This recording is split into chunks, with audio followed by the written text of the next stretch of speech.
Hello, and welcome to your TAP Tuesday travel webinar for March 26th, brought to you by Travel Alliance Partners. This webinar is recorded, and you can review this recording or register for future adventures with us by visiting our webinars page at tapintotravel.com/webinars. Thank you so much for taking time out of your day and joining us this afternoon. My name is Jess, and I'm part of TAP headquarters. I'm here to help you tap into travel, so please reach out if you ever have any questions on TAP programs or products. It is now 2 p.m. on the East Coast, and we are going to tap into baseball around the world, London, Cuba, and the Baseball Hall of Fame. Throughout the course of today's webinar, we encourage you to ask questions. If you have any questions, type them into your questions panel box on the side there, and we will get to them at the end of today's show. If we happen to run out of time, we'll make sure to have somebody follow up with you directly to answer whatever you may want to know. We also have brochures. Request them by visiting our website, contacting us here at TAP headquarters, or just by using that questions panel box to ask for one. Our 2019-2020 Tap into Travel brochure is hot off the presses. If you would like a copy, please contact us at TAP headquarters and we would be happy to send you one. It is now my pleasure to introduce TAP partner and today's presenter, Michael. Take it away. Thanks, Jess. It's a pleasure to be here, and thanks for everyone that has taken time out of their day to join us. So we're going to talk about baseball around the world. I know most of you know, if you've dealt with us before, we do baseball packages all over North America, but we've really been trying to expand what we do over the years to include baseball opportunities throughout the world.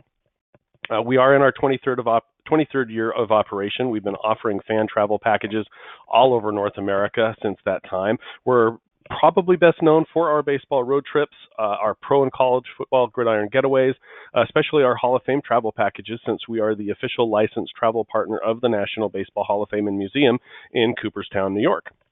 But we also do what I like to look at as bucket list events. So it may be the Masters, it may be the Kentucky Derby, it may be the U.S. Open. We do all of those big events, the Super Bowl.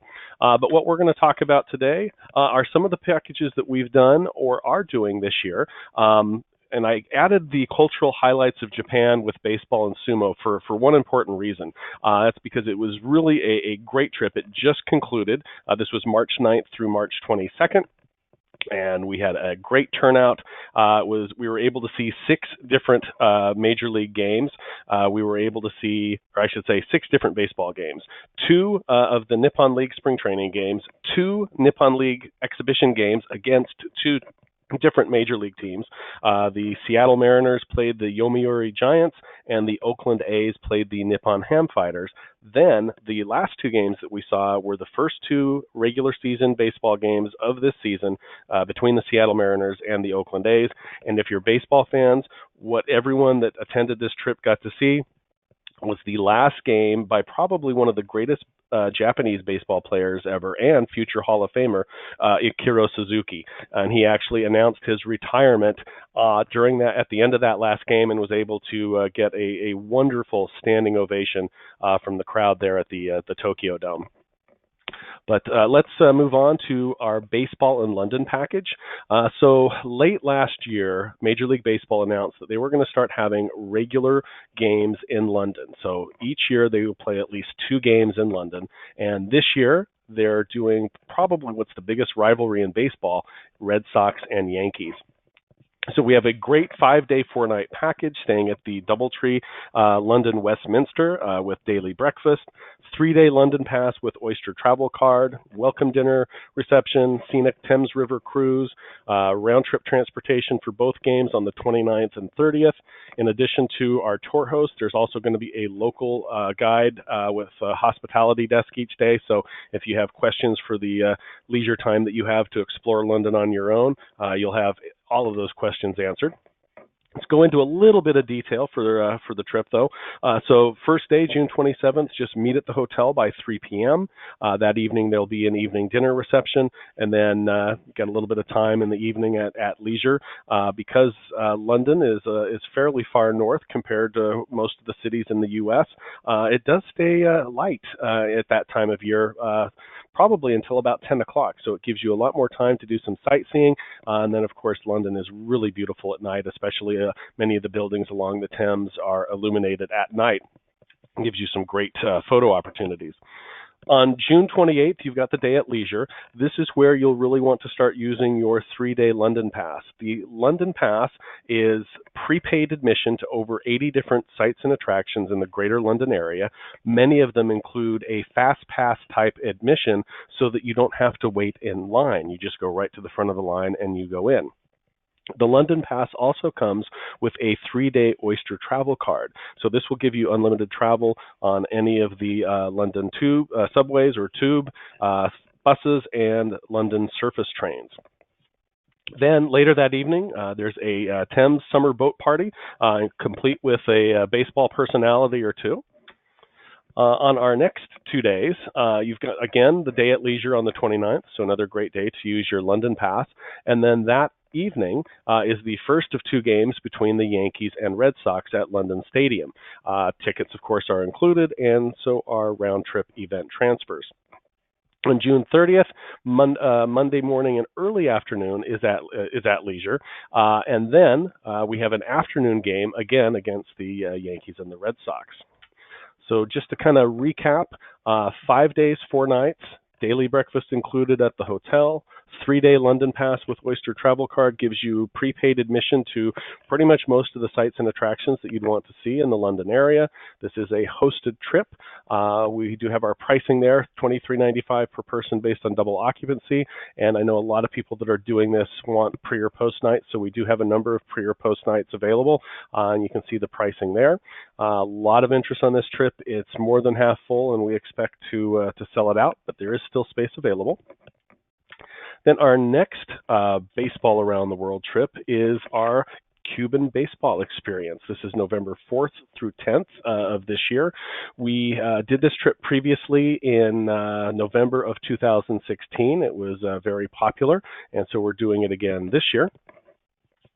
Cuba is a island nation that is rich in history, culture, beauty, natural resources.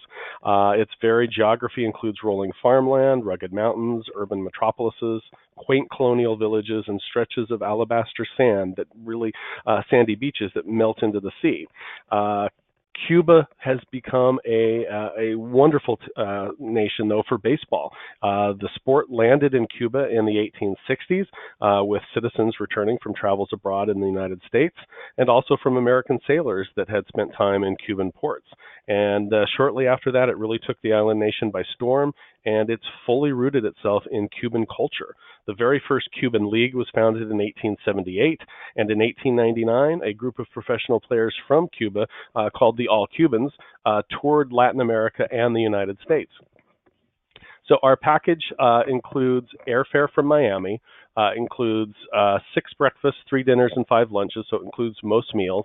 It will include 3 Cuban National Series games. All of your gratuities that you can pretty much imagine are included, admission to all of the listed attractions. And unlike our baseball road trips, where obviously there the focus is the baseball game, we try to do a game every day, and where we can, we try to fit in sightseeing and different attractions. This trip is just packed with different cultural and historical points of interest. And so we're going to go through the itinerary just kind of quickly here. So on the first day, you'll meet at Miami International Airport, or if you'd like to come in a day or two early, that we can take care of that as well. But round-trip airfare from Miami to Havana is included. When we first arrive, we're going to tour the Murillando Community Art Project. So this is a section of Havana where the community has really gotten together to put art in all aspects of the community. You'll see sculptures, you'll see ceramic displays, you'll see all sorts of different types of artwork, and this is an ongoing project, and we'll have a couple of community leaders that'll kind of guide us through the area and be able to answer questions that we'll have and give you a little background on how this all started. Afterwards, we'll have lunch at a local hotel, and then we will go to our hotel that we're staying at for the first couple of nights. You'll have a chance to check in, and then after freshening up, we'll have dinner at one of the local Paladars, which is a privately owned restaurant. So on the next day, after breakfast, we're going to head to the Columbus Cemetery. This was laid out between 1871 and 1886 and is the most distinguished cemetery in Latin America. Afterwards, we'll visit Finca Vigia, which is one of Ernest Hemingway's homes in Cuba. It's a 12-acre property that contains original furniture, artwork, personal memorabilia that was collected by the author, but of most importance is the author's 9,000-piece library containing thousands of irreplaceable letters, books, telegrams, photographs, manuscripts. Next, we're off to lunch, where we'll meet with a former player. And then after lunch, we're going to visit the Children's Academy of Baseball, where many Cuban major leaguers got their first start. We'll also meet with a representative to learn about Cuba's development system so we can see how players go from their earliest leagues all the way up to the Cuban Professional League. And then tonight, or that night, I should say, pending the release of this next season's schedule, we'll have a game. It's possible that the game may be on a different night, but we've tried to put the games in locations where we think that they'll be, so there may be some minor tweaks to the itinerary, probably in mid to late April once the fall season has been announced. Next day, day 3, we're going to visit a tobacco factory. We will have lunch with a representative from the National Institute of Sport, Physical Education, and Recreation. We'll get a briefing from them on Cuba's approach to its sports education system, not just for baseball, but for many sports. And then after lunch, we're going to visit the University of Havana for a guided walk around the historic campus with students and staff. And then afterwards, we'll engage in a question and answer session with the students and faculty. The evening that night will be at leisure. Day 4, we're going to depart Havana for the city of Matanzas, which is known as the City of Bridges because of the 17 bridges that cross the 3 rivers that traverse the city. We'll have a tour of the city. We'll also visit the Pharmaceutical Museum, which contains medicines and original furniture from the early 1800s. And then we'll visit Ediciones Vigia, which is an independent publishing collective specializing in handmade books. Finally, we'll enjoy lunch at the Hotel Velasco, and then we'll travel to Varadero, which is a vibrant beach community with resorts just littering the beach. We'll also visit the Estadio Palmar Junco. This is where the first official baseball game was played in Cuba in 1874. So it is their oldest baseball stadium. And then that night, we will, pending the release of this next season's schedule, have a game in that area. So day 5, we'll have the morning at leisure to explore, relax by the pool, visit the beach, and then after lunch we'll head back to Havana. We'll explore Old Havana, which was founded in 1519. We'll take a walking tour of the city's historic squares. We'll learn about the city's colonial architecture, and we'll meet with some of the local independent business owners, the Cuenta Propistas, and see how their life and how they and how they interact with the tourists and how they contribute to the economy there. Later on, we're going to visit the second of Hemingway's homes in Cuba. That's the Hotel Ambos Mundos, and this was his home for 7 years. And there's also a small Hemingway museum that you can visit in room 511. After lunch, then we're going to head up to the rooftop bar where we'll enjoy local drinks, and then we'll get ready to meet with a local sports writer to talk about baseball. And then dinner tonight is at another local paladar. Day 6, this is our last full day in Cuba. This morning we're going to have a performance by the Habana Compass, which is an Afro-Cuban dance group that incorporates different styles of dance and music into their performance. We'll have lunch at a local paladar, and then we'll have some additional sightseeing as we head out towards San Cristobal for our farewell dinner. And then there will be another game this evening pending the release of this next season's schedule. Day 7, we'll have a late morning departure heading back to Miami. So any connecting flights, if you're departing that day to home, should be made after 4 p.m. But if you want to stay in Miami for a couple of days, just let us know. We can certainly arrange some additional hotel nights in Miami. So now let's move on to one of our big sellers, and that's Baseball Hall of Fame Induction Weekend. As I mentioned, we are the official licensed travel partner of the National Baseball Hall of Fame and Museum in Cooperstown, and this year we are offering 9 different packages or tours that include Induction Weekend. This year, Induction Weekend is July 19th through 22nd. We have both 3- and 4-day packages. All of our packages you can include all of these features, so daily breakfast at the hotel, round-trip transfers from both the airport in Albany and also to the events on either Saturday and Sunday for the 3-day packages or Saturday, Sunday, and Monday for the 4-day packages. All of the packages include a membership to the Baseball Hall of Fame, which gives you unlimited admission to the hall during your stay, but it also will give you unlimited admission for the next year. So if you do happen to find yourself back in Cooperstown at any point in time during that next year's time, you don't have to pay to get into the Baseball Hall of Fame. We also include a box meal on Induction Day and reserve seating for the induction ceremony on Sunday. All of these packages are available on the Tap Into Travel site, so if you're interested, you can look at all of those details. And then I do have one more package, just kind of want to highlight because it has not officially been released, but we expect it to be released in the next 2 to 3 weeks. It isn't baseball, but it is not in the United States or even in North America. Notre Dame is playing the Naval Academy in Dublin next year in August. And so we are putting together a package. It will be 8 days, 7 nights. It will include 3 nights in Dublin, 2 nights in Killarney, 2 nights in Galway. It will include several different features besides the game itself. We'll visit St. Patrick's Cathedral, Trinity College, the Guinness Brewery. We'll visit the Cliffs of Moher, Dingle Peninsula. We'll visit another distillery or 2. County Kildare, Blarney Castle, and the famed Blarney Stone. So look for those details coming out soon. We'll certainly get them up onto the Tap Into Travel site as soon as we have them. But it is something that we're getting a lot of interest.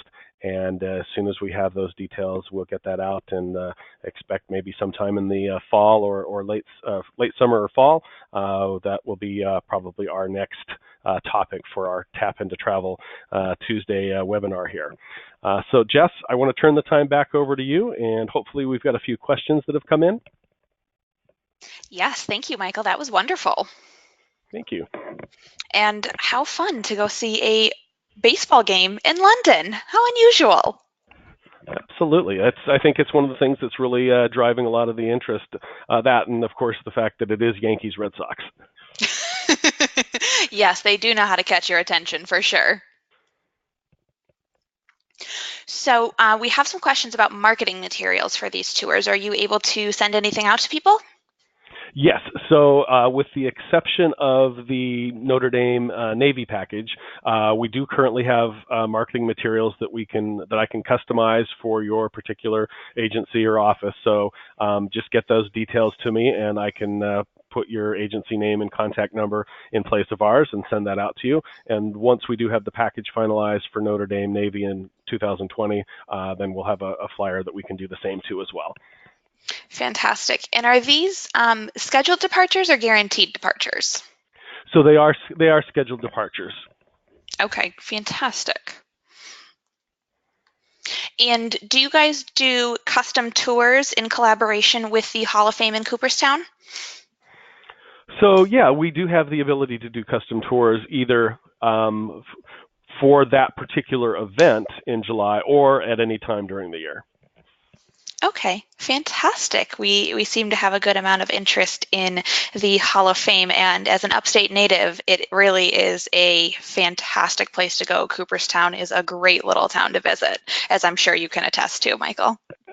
Absolutely. And the one thing I will say is if, maybe you're a baseball fan, but not a real diehard baseball fan, the thing to keep in mind for 2020 is that Derek Jeter will have his first year of eligibility in 2020, and pretty much any sports writer will guarantee you that he's going to get in on the first ballot. And we've had a tremendous amount of early interest for next year. We actually took our first deposit the day that Derek Jeter announced his retirement, which would have been spring training of 2014. So interest is high. So get in now before it gets a little bit crazy later in the year and early next year. Well, that's a fantastic insider secret. I did not realize that.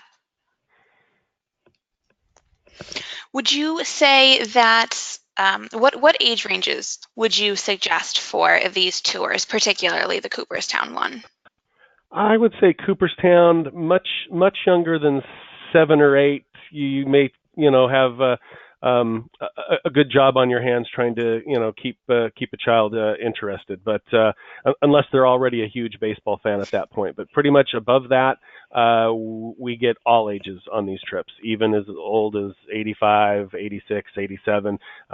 People that have followed baseball for a number of years and they want to be there for a particular player's induction. That's phenomenal. Really family-friendly tours. Absolutely. That's great. As a reminder, this webinar is being recorded and will be sent out to all attendees, so you will have this to reference. You will also have contact information for TAP headquarters as well as for Michael, so you can reach out afterwards. So I believe those are all the questions that we have today. So in the interest of giving everybody a little bit of time back in their day, thank you so much for talking with us and sharing these tours, Michael. That was great. Thank you, Jess. Always enjoy this opportunity. Fantastic. And thank everybody for joining us on the call today. We really appreciate you taking time out of your day, joining us and hearing about our fantastic tours. Don't forget to check out the hundreds of tour packages on our website, tapintotravel.com, and be sure to connect with us at Tap Into Travel on Facebook to stay up to date on all the latest TAP news. Please join us again next week to tap into river cruising in Europe. From all of us at Travel Alliance Partners, have a wonderful rest of your day.